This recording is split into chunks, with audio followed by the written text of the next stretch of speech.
তিন দফা দাবি আদায়ের লক্ষ্যে চরিলাম আডি ব্লকের পঞ্চায়েত অফিসার রাজীব রিয়াংয়ের কাছে ডেপুটেশন দিলেন তিপ্রা মথা দল বৃহস্পতিবার দুপুর 2টায়। জানা যায়, তিন দফা দাবি আদায়ের লক্ষ্যে চরিলাম আডি ব্লকের পঞ্চায়েত অফিসার রাজীব রিয়াংয়ের কাছে ডেপুটেশন দিলেন তিপ্রা মথা দল। এদিনে ডেপুটেশনকালে বৃহস্পতিবার দুপুরে উপস্থিত ছিলেন বিধায়ক সুবোধ দেববর্মা, চরিলাম তিপ্রা মথা ব্লক প্রেসিডেন্ট বুদ্ধ দেববর্মা, উপস্থিত ছিলেন এমডিসি উমাশঙ্কর দেববর্মা সহ তিপ্রা মথা দলের কর্মী সমর্থকরা। এদিনে তিপ্রা মথা ডেপুটেশনকালে কোনো রকম যেন অপ্রীতিকর ঘটনা না হয় সেদিকে লক্ষ্য রেখে বিশালগড় থানা পুলিশ প্রশাসনের উদ্যোগে করা হয় কঠোর নিরাপত্তা। জানা যায়, এদিনে বিধায়ক সুবোধ দেববর্মা, চরিলাম তিপ্রা মথা ব্লক প্রেসিডেন্ট বুদ্ধ দেববর্মা সহ এমডিসি উমাশঙ্কর দেববর্মা এক প্রতিনিধি দল চরিলাম আডি ব্লকের পঞ্চায়েত অফিসার রাজীব রিয়াংয়ের কাছে তাদের তিন দফা দাবি তুলে দেন। পঞ্চায়েত অফিসার রাজীব রিয়াং ডেপুটেশনকালে তিপ্রা মথা দলের নেতৃত্বদের আশ্বাস দেন আজকের মধ্যে অর্থাৎ বৃহস্পতিবারের মধ্যে তিপ্রা মথা দলের এই দাবি সনদ রাজ্যপালের কাছে পাঠিয়ে দেবেন বলে সংবাদ মাধ্যমে বিস্তারিত আলোচনা করেন চরিলাম তিপ্রা মথা বিধায়ক সুবোধ দেববর্মা।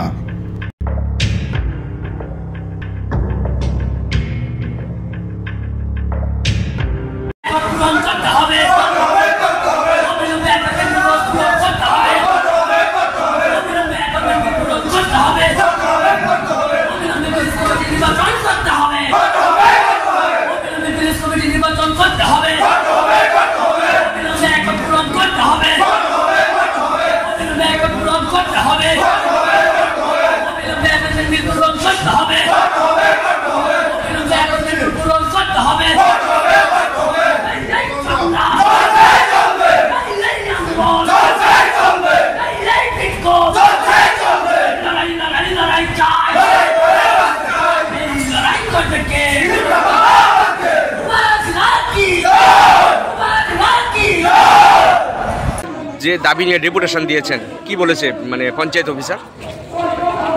ধন্যবাদ মিডিয়া ভাইদের। আজকে 14 তারিখ নভেম্বর 2024 আমরা চরিলাম ব্লক কমিটি তিপ্রা মথার পক্ষ থেকে 3 দফা দাবি নিয়ে আমরা চরিলাম বিডিওর নিকট আমরা স্মারকলিপি প্রদান করছি। এই দাবিগুলির মধ্যে হচ্ছে 1 নম্বর হচ্ছে ত্রিপুরা এখন রাজ্য সরকার, ত্রিপুরা রাজ্য সরকার, কেন্দ্র সরকার তিপ্রা মথার সঙ্গে যে এগ্রিমেন্ট সাইন হয়েছে এটা অতি সত্বর বাস্তবায়ন করা। 2 নম্বর হচ্ছে 125 অ্যামেন্ডমেন্ট, যেটা 2019-এর বিলটা উঠেছিল আর ওইটা লোকসভা প্রসেস হওয়ার পরে এখন পরে আসে, সেটাকে অতি সত্বর বাস্তবায়ন করা। আর 3 নম্বর হচ্ছে ভিলেজ কমিটি ইলেকশন অতি সত্বর দ্রুত সম্পন্ন করা। এই 3 দফার দাবিটি নিয়ে আমরা বিডিওর কাছে আমরা যেহেতু বিডিও নাই, বিডিও ওনার হিয়ারিং থাকার কারণে ওনার subordinate officer panchayat extension officer Rajiv Reang ওনার কাছে আমরা ডেপুটেশন দিয়ে আসছি। উনি কথা দিয়েছেন আমাদেরকে আজকের মধ্যে যে দাবিগুলো আমরা স্মারকলিপি প্রদান করছি আজকের মধ্যে রাজ্যপালের কাছে পাঠাবেন। যেহেতু এটা ওনার এখতিয়ারে নাই, এটা রাজ্যপালের ব্যাপার, রাজ্যপাল উনি ফরওয়ার্ডিং করবেন এই দাবিগুলো করার জন্য। আমাদের যে দাবিগুলো আছে এটাই আর